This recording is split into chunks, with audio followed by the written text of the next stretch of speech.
Hi ಎಲ್ರಿಗೂ ನಮಸ್ಕಾರ. Vijayalakshmi study ಸರ್ಕಲ್ಗೆ ತಮಗೆಲ್ರಿಗೂ ಸ್ವಾಗತ. ಇವತ್ತು ಕೆಲವೊಂದು ಪ್ರಶ್ನೋತ್ತರಗಳನ್ನು ನೋಡೋಣ. ಮತ್ತ್ಯಾಕೆ ತಡ ಮಾಡೋಣ, ಕ್ಲಾಸ್ನ ಸ್ಟಾರ್ಟ್ ಮಾಡೋಣ. ಮೊದಲನೇ ಪ್ರಶ್ನೆ ಹೀಗಿದೆ: ಒಂದು ಮಗುವಿನ ಆರಂಭಿಕ ವಿಕಾಸವು ಆಧರಿಸಿರುವ ತತ್ವ ಯಾವುದು ಅಂತ ಪ್ರಶ್ನೆ ಇದೆ. ಒಂದು ಮಗುವಿನ ಆರಂಭಿಕ ವಿಕಾಸವು ಆಧರಿಸಿರುವ ತತ್ವ. ಆಪ್ಷನ್ 1 ಸಮತಲ ನೇರಾಭಿಮುಖ ಅಥವಾ ನೇರಾಭಿಮುಖ.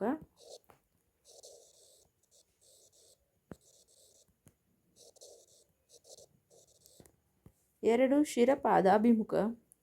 3 ಕೇಂದ್ರ ಸಮತಲ ಅಭಿಮುಖ. 4 ಲಂಬ ನೋಟ ಸೀಳು ನೋಟ ಅಭಿಮುಖ ಅಂತ ಪ್ರಶ್ನೆ ಇದೆ. ಇದರಲ್ಲಿ ಸರಿಯಾದ ಉತ್ತರ ಬಂದ್ಬಿಟ್ಟು ಒಂದು ಮಗುವಿನ ಆರಂಭಿಕ ವಿಕಾಸವು ಆಧರಿಸಿರುವ ತತ್ವ ಯಾವುದು ಅಂತಂದರೆ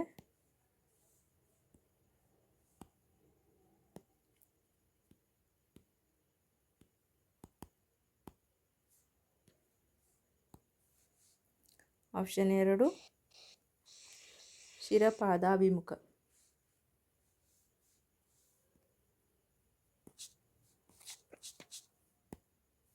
ಸರಿಯಾದ ಉತ್ತರ ಬಂದ್ಬಿಟ್ಟು ಶಿರಪಾದಾಭಿಮುಖ ಅನ್ನೋದು ಒಂದು ಮಗುವಿನ ಆರಂಭಿಕ ವಿಕಾಸವನ್ನು ಆಧರಿಸಿರುವ ತತ್ವವಾಗಿದೆ. ಇನ್ನು ಪ್ರಶ್ನೆ ಸಂಖ್ಯೆ 2 ಪ್ರಶ್ನೆ ಹೇಗಿದೆ: ಜ್ಞಾನಾತ್ಮಕ ವಿಕಾಸದ ಹಂತಗಳ ಜೊತೆ ಜೋಡಣೆಗೊಂಡಿರುವ ಹೆಸರು ಯಾವುದು? ಜ್ಞಾನಾತ್ಮಕ ವಿಕಾಸದ ಜೊತೆ ಜೋಡಣೆಗೊಂಡಿರುವ ಹಂತ ಅಥವಾ ಜೋಡಣೆಗೊಂಡಿರುವ ಹೆಸರು, ಹಂತ ಅಲ್ಲ ಸಾರಿ, ಜ್ಞಾನಾತ್ಮಕ ವಿಕಾಸದ ಹಂತಗಳ ಜೊತೆ ಜೋಡಣೆಗೊಂಡಿರುವ ಹೆಸರು ಯಾವುದು ಅಂತ ಪ್ರಶ್ನೆ ಇದೆ. ಆಪ್ಷನ್ 1 ಪಿಯಾಜೆ. Option 2 Havighurst. Option 3 Gardner. Option 4 Erikson. ಇದರಲ್ಲಿ ಸರಿಯಾದ ಉತ್ತರ ಬಂದ್ಬಿಟ್ಟು ಆಪ್ಷನ್ 1 ಪಿಯಾಜೆ. ಪಿಯಾಜೆಯವರು ಜ್ಞಾನಾತ್ಮಕ ವಿಕಾಸದ ಹಂತಗಳ ಜೊತೆ ಜ್ಞಾನಾತ್ಮಕ ವಿಕಾಸದ ಹಂತಗಳನ್ನು ಇವರೇ ಹೇಳಿದ್ದು ಅಥವಾ ಅವುಗಳ ಜೊತೆ ಸೇರಿಕೊಂಡಿರುವ ಅಥವಾ ಜೋಡಣೆಗೊಂಡಿರುವ ಹೆಸರು ಯಾವುದು ಅಂದರೆ ಪಿಯಾಜೆ ಅವರು. ಇನ್ನು 3ನೇ ಪ್ರಶ್ನೆ ಹೇಗಿದೆ: ಜ್ಞಾನಾತ್ಮಕ ಭಿನ್ನತೆಗೆ ಕಾರಣವಾದ ಅಂಶಗಳು. ಆಪ್ಷನ್ 1 ಆಹಾರ ಮತ್ತು ಪೌಷ್ಟಿಕಾಂಶ. ಆಪ್ಷನ್ 2 ವಿವಿಧ ಸಮುದಾಯಗಳು. ಆಪ್ಷನ್ 3 ವಿವಿಧ ಸಂಸ್ಕೃತಿಗಳು. ಆಪ್ಷನ್ 4 ಆನುವಂಶಿಕತೆ ಮತ್ತು ಪರಿಸರ. ಜ್ಞಾನಾತ್ಮಕ ಭಿನ್ನತೆಗೆ ಕಾರಣ ಏನು ಅಂತಂದರೆ ಸರಿಯಾದ ಉತ್ತರ ಬಂದ್ಬಿಟ್ಟು ಆಪ್ಷನ್ 4 ಆನುವಂಶಿಕತೆ ಮತ್ತು ಪರಿಸರ ಅಂತ ಆಗುತ್ತೆ.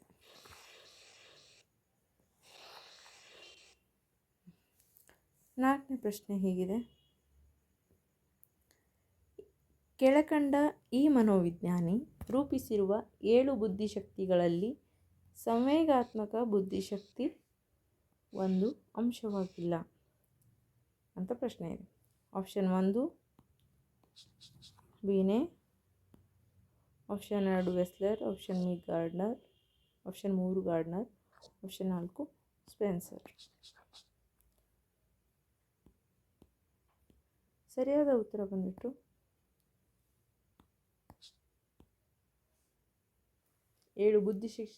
7 ಬುದ್ಧಿಶಕ್ತಿಗಳಲ್ಲಿ ಸಂವೇಗಾತ್ಮಕ ಬುದ್ಧಿಶಕ್ತಿ ಒಂದು ಅಂಶವಾಗಿಲ್ಲ ಅಂತ ಹೇಳಿದವರು ಆಪ್ಷನ್ 3 ಗಾರ್ಡ್ನರ್ ಅವರು.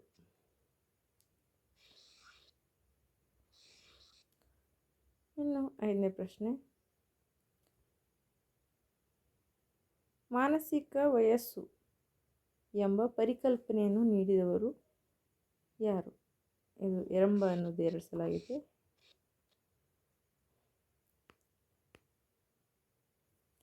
1 Thurstone. 2 Terman. Option 3 Merrill. Option 4 ಬೀನೆ.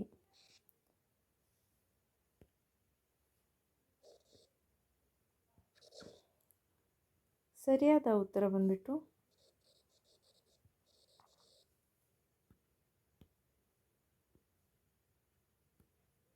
ಮಾನಸಿಕ ವಯಸ್ಸು ಎಂಬ ಪರಿಕಲ್ಪನೆಯನ್ನು ನೀಡಿದವರು ಯಾರು ಅಂತಂದರೆ ಆಪ್ಷನ್ 4 ಬೀನೆ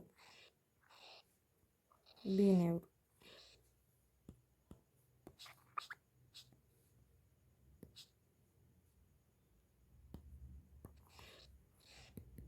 ಇದು ಸರಿಯಾದ ಉತ್ತರ. ಇನ್ನು 6ನೇ ಪ್ರಶ್ನೆ, ಒಬ್ಬ 5 ವರ್ಷದ ವಯಸ್ಸಿನ ಬಾಲಕನ ಮಾನಸಿಕ ವಯಸ್ಸು 6 ಅಂದರೆ 6 ಆಗಿದ್ದರೆ ಆಗ ಅವನ ಬುದ್ಧಿ ಸೂಚ್ಯಂಕ ಎಷ್ಟು ಅಂತ ಪ್ರಶ್ನೆ ಇದೆ. ಇದರಲ್ಲಿ ಆಪ್ಷನ್ 1 100, ಆಪ್ಷನ್ 2 110, ಆಪ್ಷನ್ 3 120, ಆಪ್ಷನ್ 4 120 ಅಂತ ಇದೆ. ಸರಿಯಾದ ಉತ್ತರ ಬಂದುಬಿಟ್ಟು ಆಪ್ಷನ್ 3 120.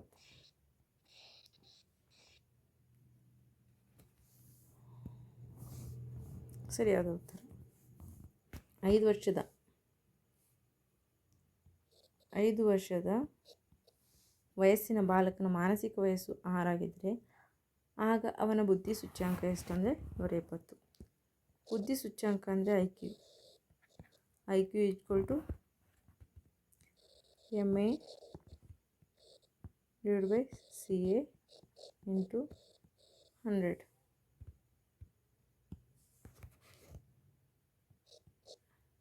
MA ಎಷ್ಟಿದೆ? ಮಾನಸಿಕ ವಯಸ್ಸು 6, CA ಅವರ ವಯಸ್ಸು 5 × 100. 5 1 5 2 5 20 6 1 2.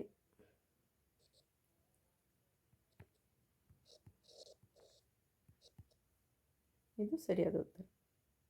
6 20 100 ಆಗುತ್ತೆ. ಸೊ 120 ಸರಿಯಾದ ಉತ್ತರ.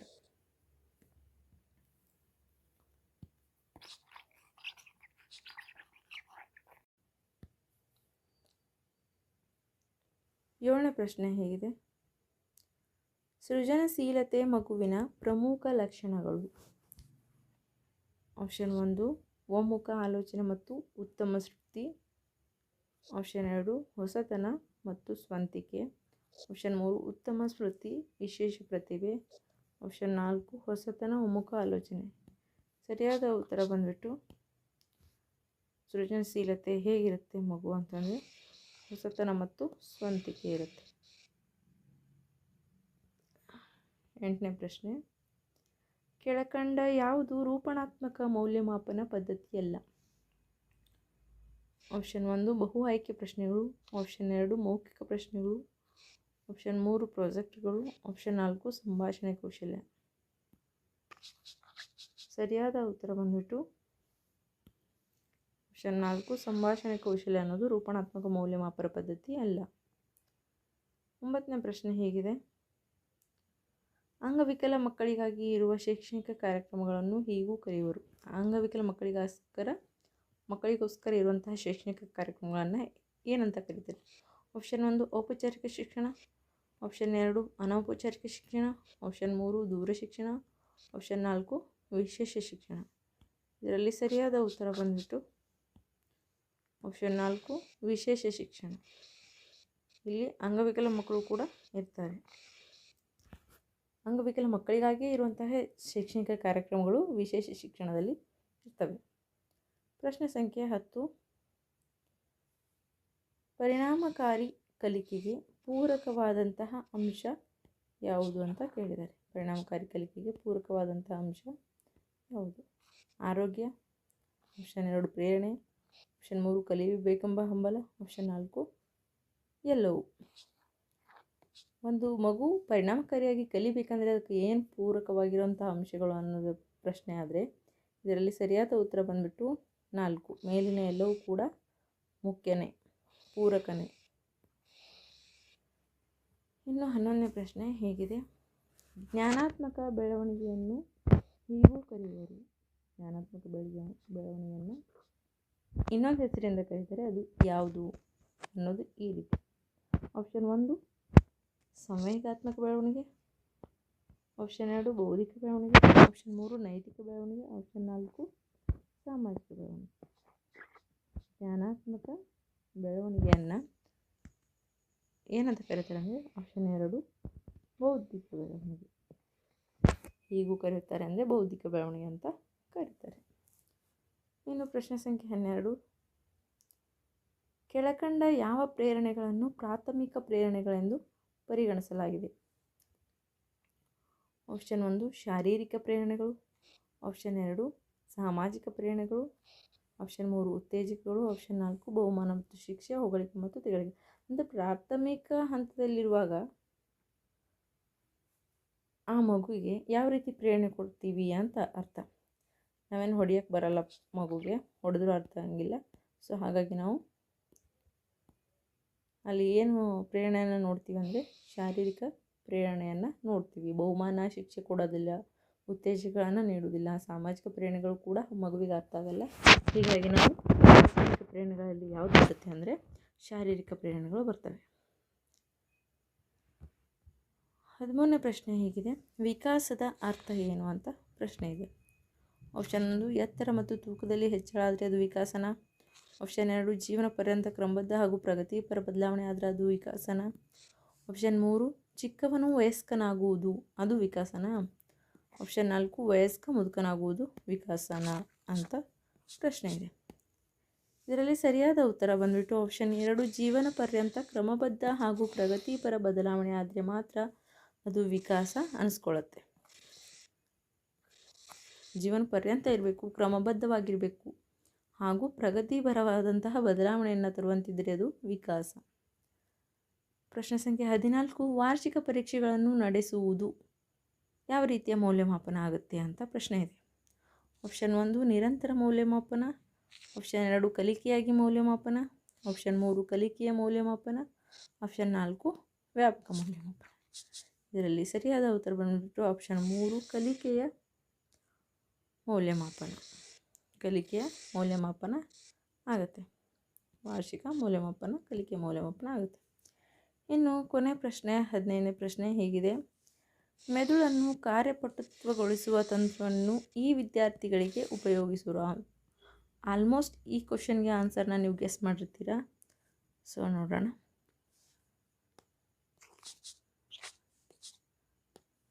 ಆಪ್ಷನ್ 1 ಮಂದಗತಿಯಲ್ಲಿ ಕಲಿಯುವವರ,